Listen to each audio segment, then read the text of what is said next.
eu sou o professor Everson, vamos para mais uma aula de relações interpessoais.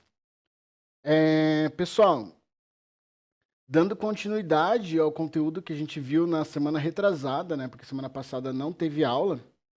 Hoje, na semana retrasada, a gente falou um pouquinho sobre a comunicação dentro das relações interpessoais. Oi? Desculpa. E aí, nessa aula, a gente vai estar falando um pouquinho sobre... Só um momentinho. Não foi? Foi? A gente vai estar falando um pouquinho sobre respeito à diversidade e convivência ética na comunicação. Então, é um pouco diferente do que a gente viu na aula passada, mas é uma sequência dentro das relações interpessoais que é necessário vocês terem essas habilidades, né, para atuar tanto na área de vendas quanto dentro da área de marketing, certo?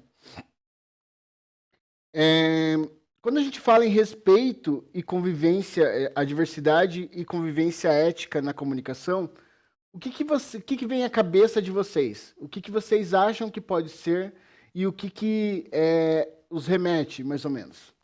Alguém pode me explicar? Vamos lá.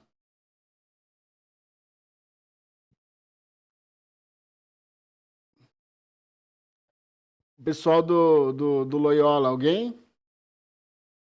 Professor, repete a pergunta.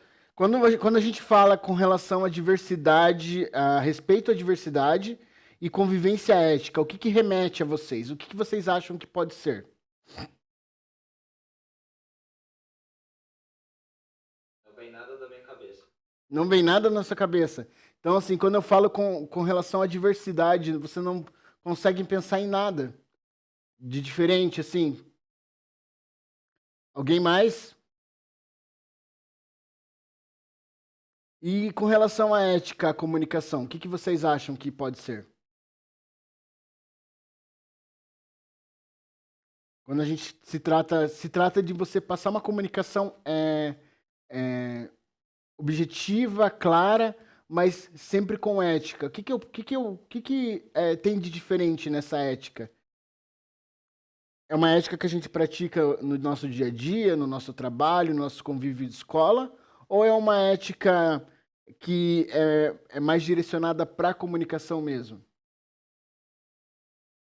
Você quer falar construir relações? Com relação à diversidade, você diz? Construir relações. É uma questão legal, um posicionamento legal que você colocou. Tem mais alguma coisa que vocês tenham a queiram acrescentar? Pessoal, lembrando que o chat ele foi aberto para vocês, só que só pode ser escrito e falado lá temas relacionados à aula, tá? Vamos continuar então. Qual que é o conceito aqui, né? Comunicação é a ponte entre pessoas e deve ser inclusiva e ética, né? E impacta relações pessoais, profissionais e sociais. Os alunos que eu dou aula de comunicação de marketing, eles já devem ter visto algumas coisinhas que eu passei a respeito de comunicação. E os alunos de técnicas de vendas, eles também devem ter visto a questão da ética, que a gente falou principalmente sobre a questão da empatia, a questão de troca de informações e a forma de como conversar com as outras pessoas, né, com os colegas, com os clientes e o público-alvo. Você tem que ter uma tratativa para poder conversar com essas pessoas sem que você seja invasivo. É mais ou menos isso a questão da ética, né? E o que é diversidade?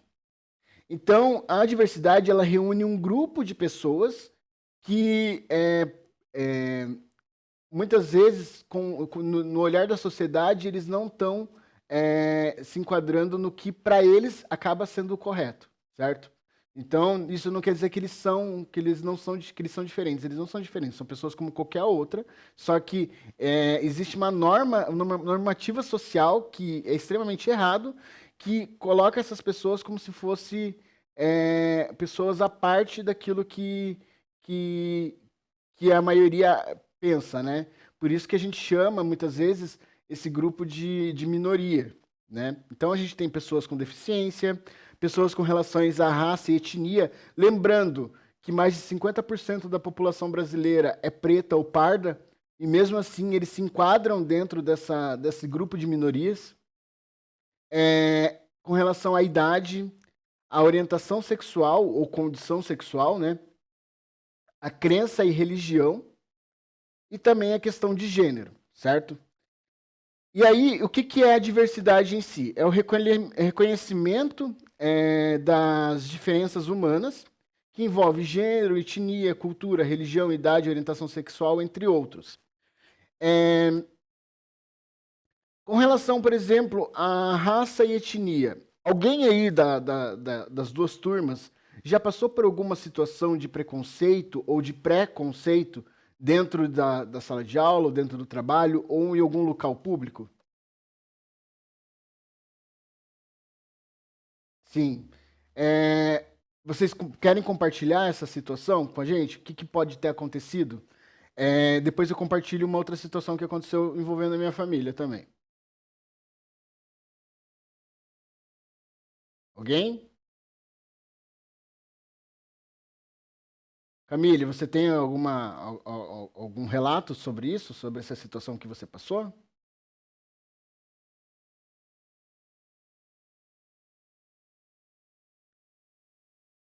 Vamos lá, gente. Alguma coisa? Enquanto vocês vão pensando, tem, mas acho melhor não. Tudo bem, sem problema. Enquanto alguém pode pensar em alguma situação que possa ter acontecido, na minha família, a gente costuma dizer que a gente é a família da diversidade, né? Porque eu tenho uma irmã que ela tem orientação sexual, ela é lésbica, né? E tem uma outra irmã que ela é cadeirante, então ela é uma pessoa com deficiência. E essa questão da diversidade, essa minha irmã com deficiência, por exemplo, ela passou a vida toda sendo julgada e dizendo que ela não ia conseguir chegar a esferas mais superiores, por exemplo, dentro da educação. Quando ela começou o ensino fundamental, falavam que ela não ia terminar o ensino fundamental. Quando ela começou o ensino médio, falavam que ela não ia terminar o ensino médio. Quando ela terminou o ensino médio, falavam que ela nunca ia fazer uma faculdade. E ela foi lá e fez, né? Conseguiu fazer, inclusive, ela fez direito aqui na Universidade Federal do Paraná. E daí falaram assim, você só vai parar na faculdade e não vai continuar mais. E hoje em dia ela trabalha no Ministério Público. Então, assim, para a pessoa que é desse grupo de diversidade, todo dia é uma luta contra a opinião pública, dizendo que, exatamente, Otávio, é uma falta de empatia completa, assim, sabe? Principalmente pelo fato que você está julgando e criando um preconceito em cima dessas pessoas, né? E para essas pessoas, todo dia é uma luta, tentando dizer se tentando mostrar para a sociedade que ela é uma pessoa comum como qualquer outra e que aquela dificuldade que ela tem para ela é apenas um percalço no caminho, que ela também pode superar, né? A minha outra irmã, além de lésbica, ela é preta. E aí, toda vez que ela vai no shopping, ela ocorre situações do segurança ficar indo atrás dela, entendeu?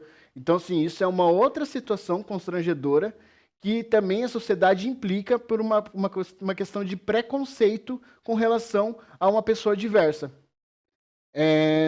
Então, assim, as pessoas que são de gênero, de etnias, né, da raça e etnia, ou até por orientação sexual, elas sofrem muitos preconceitos. Pessoas com deficiência sofrem mais ainda. Por exemplo, na última aula, eu falei, na aula de comunicação, inclusive, eu falei o termo surdo-mudo, e eu quero me corrigir, que não é o termo não é surdo-mudo que a gente utiliza. O termo correto é pessoa com deficiência auditiva ou na fala. Então, até nisso a gente tem que se policiar um pouco, né? Porque para a gente parece algo tão comum, mas para eles é algo muito mais complexo, porque envolve também a vida deles, envolve a realidade deles. Então a gente tem que compreender muito, principalmente nessa questão da diversidade. Beleza? Então, estão conseguindo acompanhar, gente? Hoje em dia, a falta de empatia e etnia e o racismo está muito presente entre o mundo atual, portanto, ninguém nasce com preconceito, mas sim é influenciado. Na verdade, Camille, o preconceito, né, o racismo em si, é uma coisa que está enraizada dentro da nossa sociedade.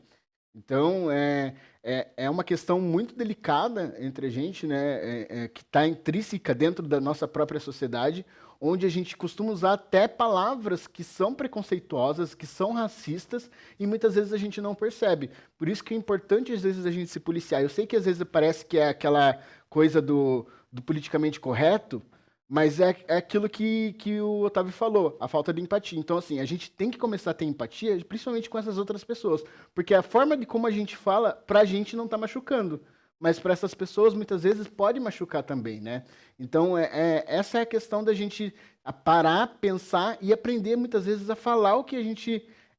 os termos corretos, tentar entender o que se passa para aquela pessoa e se colocar no lugar dela. Exatamente, pensar antes de falar. Existem termos hoje em dia que, por exemplo, fazer nas coxas é um termo extremamente racista. Por quê? Isso antigamente, quando eram feitas as telhas, sabe aquelas telhas que ficam em cima da casa? Aquelas telhas, elas eram feitas quando eram feitas em fábricas e tinham as populações das camadas mais pobres, principalmente as pessoas pretas que faziam, o molde dessas telhas eram feitas na coxa. E aí, cada telha saía de um tamanho, então não tinha um padrão. E daí não ficava tudo certinho. E aí, as telhas não ficavam bonitas, não ficavam certinhas. E aí esse termo acabou pegando. Muitas vezes de alguma coisa que você está fazendo errado, ou que não vai sair muito bem feita, de você dizer fazendo as coxas. E isso é um termo racista também. Porque cada um tinha uma coxa diferente e cada telha saía de uma forma diferente. Então é importante, né, a gente saber como lidar com essas coisas e saber como conversar com as outras pessoas que são diversas também. Hoje em dia o pessoal na escola leva na brincadeira, mas isso é sério. Exatamente. Na escola tem muita questão do bullying, né?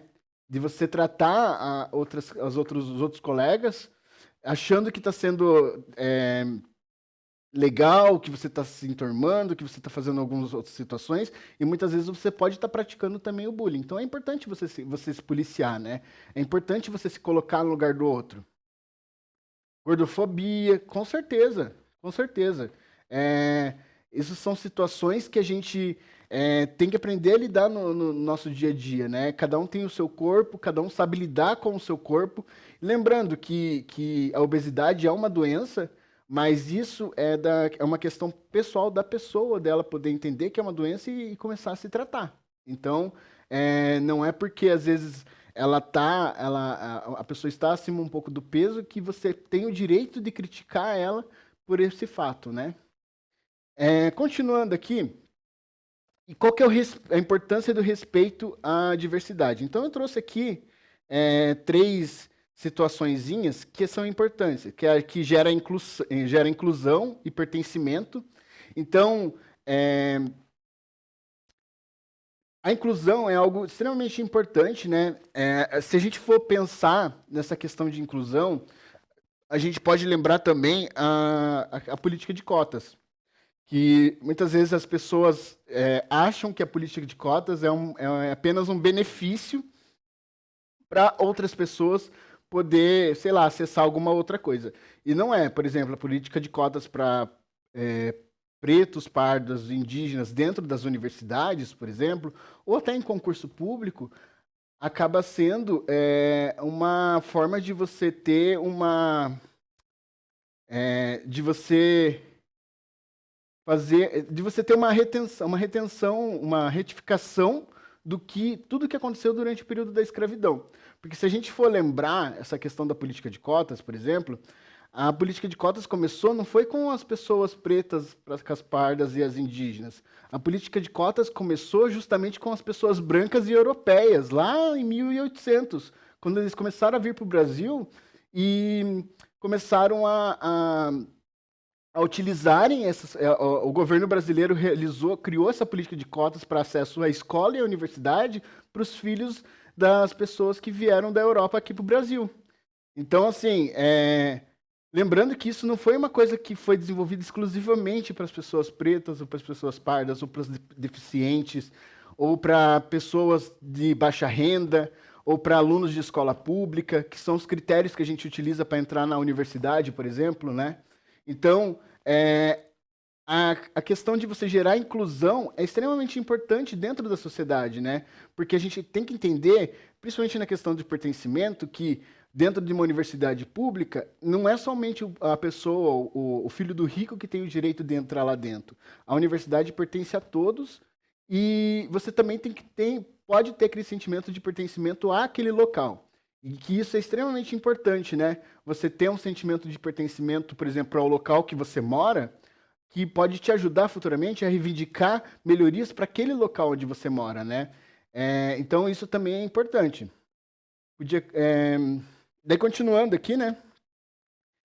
A redução do preconceito e da discriminação, então o respeito à diversidade ajuda isso, né? Uma sociedade mais inclusa, que gera pertencimento, ajuda a reduzir esse preconceito e essa discriminação dentro da sociedade, e a gente acaba tendo uma sociedade mais igualitária, principalmente para as mulheres também, uma sociedade onde a gente pode falar coisas mais claras e tentar batalhar pelos seus direitos, né? Então, hoje em dia a gente está com uma sociedade muito dividida, e principalmente por essas questões ali de gênero, algumas questões relacionadas também à política de cotas, também tem essa questão da divisão, né, dentro da sociedade. Então é importante a gente discutir isso e explicar que muitas vezes a política de cotas não é simplesmente um favor, né? É uma forma de você compensar por tudo aquilo, por exemplo, que a pessoa preta passou durante aqueles 100 anos de escravidão e muito mais depois, né? Porque para onde que foram aquelas pessoas que depois, aqueles escravos libertos? Eles receberam algum benefício do governo para poder reiniciar a vida deles? Não. Então, assim, essas pessoas foram para a periferia das cidades, criaram suas vidas lá, mas não tiveram o mesmo acesso à cultura, à educação que as outras pessoas brancas. Então, é importante essas políticas de cotas para poder a gente tentar igualitar a questão social, principalmente porque a população brasileira é composta por mais de 50% de pessoas pretas. Então, tem alguma coisa errada quando a gente pega dados de uma universidade onde a maioria da população que estuda lá é branca, sendo que dentro de uma sociedade que majoritariamente é preta ou parda, né? Continuando aqui, e também enriquece a questão da troca de experiências, né? Então, quando você tem uma troca de experiências muito boa, tem uma discussão boa, né? O ideal da gente fazer essa aula seria uma aula presencial na sala, onde a gente faria uma roda, teria uma conversa, uma discussão sobre isso, né? Isso que é a relação interpessoal, a gente poder trocar ideias e bases, né? Muitas vezes eu estou falando aqui às vezes eu sinto que estou fazendo um monólogo. Mas infelizmente a forma como a gente tem para discutir. A Camille falou que tem um livro da Carolina, O Quarto do Despejo, né?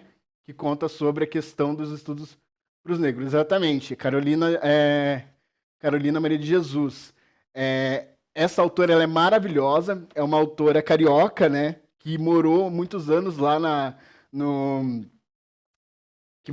durante muitos anos numa favela lá no Rio de Janeiro. E ela conta a história dela, né? A trajetória dela dentro dessa comunidade e tudo mais, e em busca de uma educação, né? Tanto para ela quanto para os seus filhos. E isso é muito legal. O nome do livro é Quarto do Despejo. Quem tiver interesse, se você puder colocar o nome aí do livro, Camille, por gentileza, aí no chat, para quem quiser procurar. É um livro extremamente legal. Inclusive, ele está na lista de livros do vestibular da UFPR. Se alguém de vocês for fazer o vestibular o ano que vem, provavelmente vai continuar nessa lista.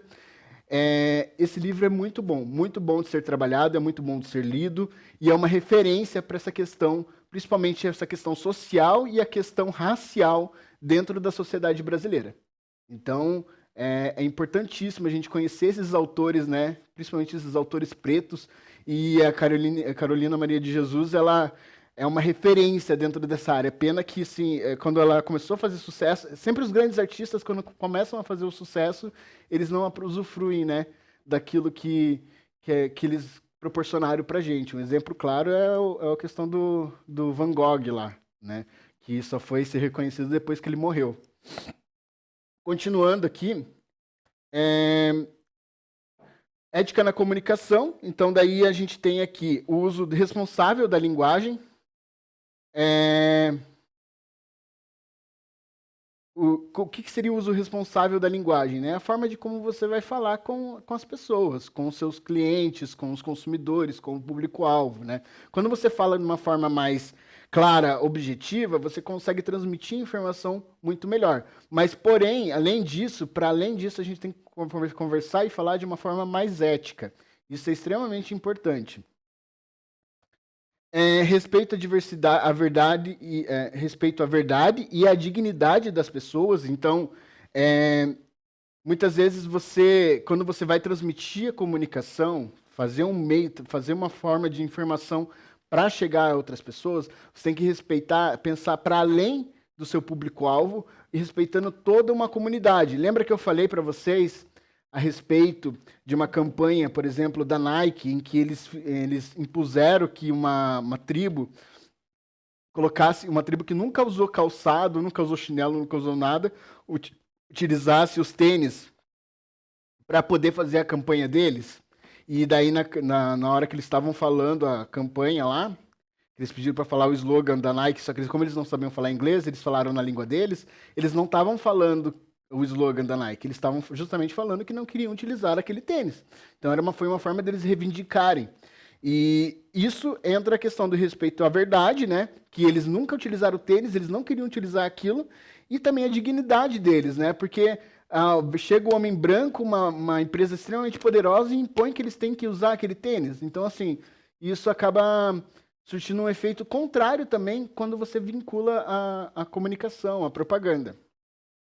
E também a transparência e a clareza. Então, você tem que ser sempre transparente com relação ao produto que você está vendendo, com relação e ser claro com as informações do que você está proporcionando, né, para o seu cliente, e também através da informação, certo?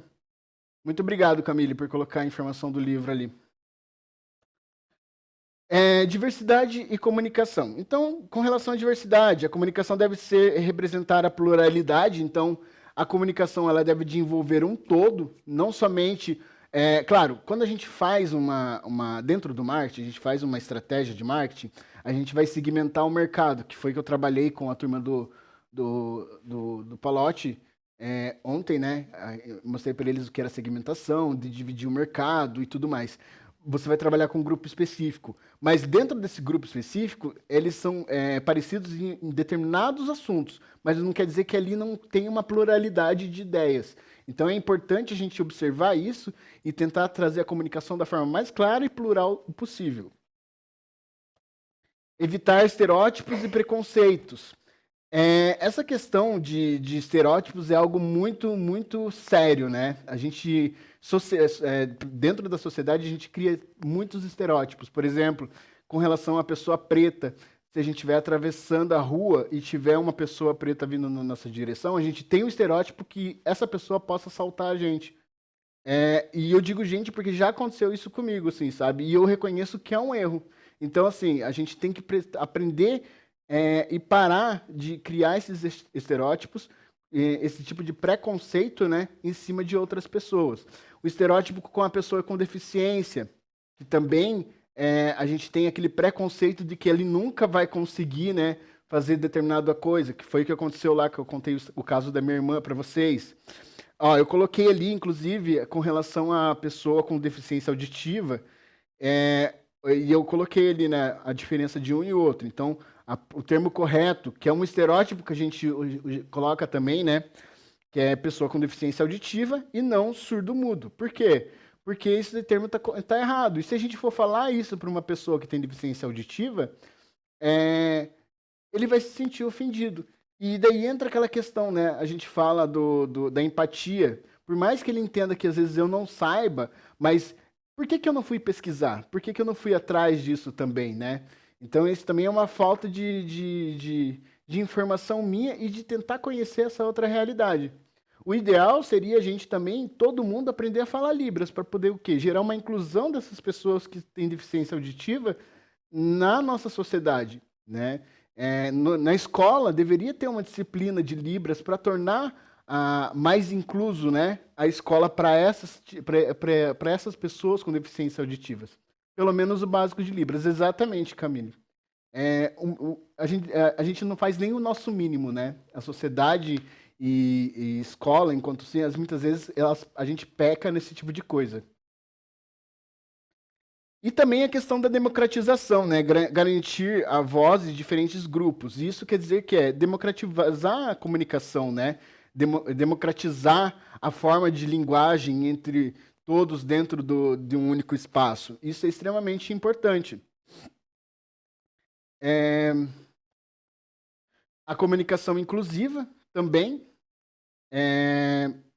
que como eu tinha falado, né, a questão da Libras nos colégios seria algo extremamente legal e importante, né, você aprender. Eu sei que, não sei se alguém de vocês já fez Libras, mas quando você vai começar a aprender a falar Libras, chega a ser meio constrangedor, porque você acha que... porque muitas vezes a gente tem medo de se expressar e fazer aquelas caretas, aquelas falas, e aprender como que fala as coisas assim. Só que, gente, a partir do momento que você perde o medo, perde a vergonha, porque isso é um estereótipo e um preconceito que a gente tem entre a sociedade, você se torna uma pessoa fluente, poliglota, né?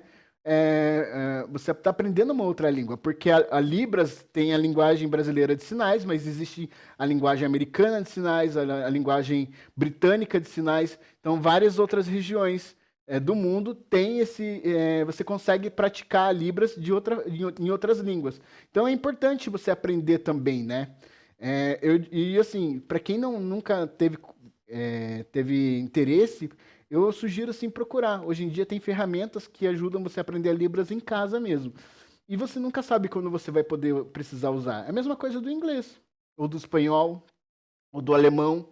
Então, assim, é importante a gente se tornar um pouco mais incluso e abraçar essa comunidade que muitas vezes fica à margem da sociedade. Então, a linguagem clara e acessível, eu coloquei ali um exemplo de um emaranhado, né? Onde uma pessoa tá falando, soltando a informação e a outra pessoa está decodificando tudo aquilo que ela está falando. Uso de termos respeitosos, né? Então ali eu coloquei termos capacitistas que devemos substituir. Muitas vezes a gente utiliza esses termos capacitistas. Vocês sabem o que é capacitistas, né? São termos errados que a gente utiliza para poder julgar pessoas com deficiência, muitas vezes, né? Você ser capacitista, por exemplo, uma pessoa que tem problema na fala e eu tirar sarro dela e julgar ela por esse fato, eu estou sendo capacitista com relação a essa pessoa. A valorização da representatividade, e eu coloquei essa imagem aqui justamente por uma questão de que a pessoa preta, ela muitas vezes não se vê representada, por exemplo, na TV, nos brinquedos, né? Por exemplo, a Barbie, foi sair uma Barbie preta agora, recente, né? Mas existe aquele estereótipo ainda do homem branco sempre aparecer e ocupar espaços de poderes, sabendo que a pessoa preta tem tanto ou mais capacidade do que essas outras pessoas para chegar nesses níveis de esfera de poder, né? E daí eu coloquei a menininha ali com a bonequinha preta também, que eu achei muito bonita. O ano passado eu trabalhei com meus alunos dos sétimos anos, eu estava trabalhando com eles sobre os povos africanos, e eu trabalhei com eles, fiz uma boneca que se chama Bayomi, não sei se vocês já ouviram falar. Isso é uma bonequinha preta que a gente faz através de retalhos de pano. E isso aí foi muito legal. Inclusive, as crianças, essa Bayomi, você faz ela para poder entregar ela para uma pessoa que você gosta muito. Então, assim, você não faz ela para você mesmo. Você vai fazer ela para entregá-la de presente para uma outra pessoa que você gosta muito.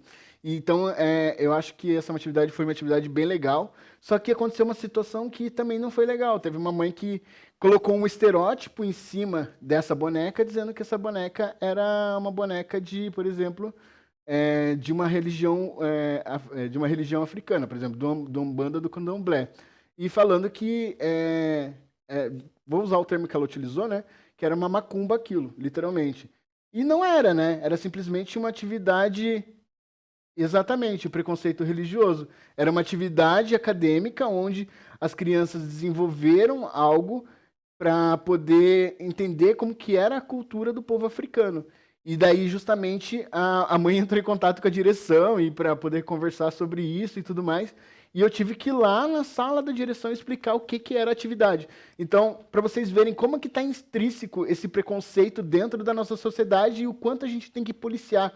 E às vezes a gente mesmo, enquanto professores, a gente às vezes não pode fazer nenhuma atividade diferenciada com os alunos que pode acontecer de gerar alguma confusão relacionada a esse tipo de preconceito, né? Então, é algo bem, bem chato de lidar. Mas é importante a gente trabalhar e batalhar para que a sociedade seja mais inclusiva e menos preconceituosa com relação a isso. Exemplos de comunicação inclusiva. Aí eu tenho alguns termos ali racistas que eu cheguei a colocar. Coloquei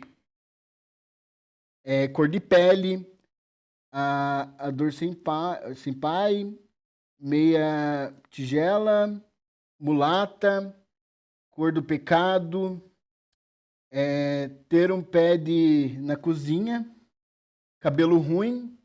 Então, assim, são termos que você não utiliza dentro da comunicação inclusiva, né? Esses são termos pejorativos que a gente não pode utilizar dentro da comunicação e dentro da sociedade. Diga, Pedro.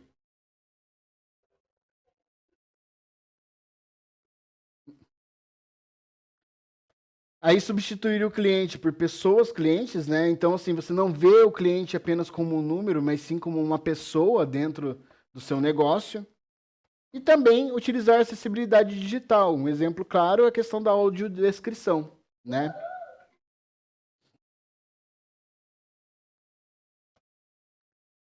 A aula vai acabar às 10h40, né? É isso? Acho que é, né? Ah, perfeito. Então eu vou finalizar aqui nesse slide. Deixa eu ver se já tem aqui a próxima. Então eu vou finalizar nesse slide 10, vou explicar ele e a gente finaliza e na próxima aula a gente dá continuidade, tá ok? Barreiras da convivência ética, que daí a gente tem o preconceito, estereótipos, falta de empatia e a comunicação excludente. Beleza? Pessoal, próxima aula a gente vai dar continuidade nessa sequência de slides falando sobre preconceito, diversidade e tudo mais. Espero que vocês tenham gostado da aula. Eu sei que às vezes para algumas pessoas é uma coisa nova de você tratar, ou às vezes parece ser uma coisa repetitiva, mas é importante a gente bater nessa tecla e dizer, né, aquele velho ditado, água mole em pedra dura, tanto bate até que fura, até que vocês compreendam e entendam essas situações. Beleza? Bom final de semana para vocês. Para quem eu for ver na segunda-feira, que é a turma de técnicas de vendas, Tchau, professor. até semana que vem. E abraço para vocês aí.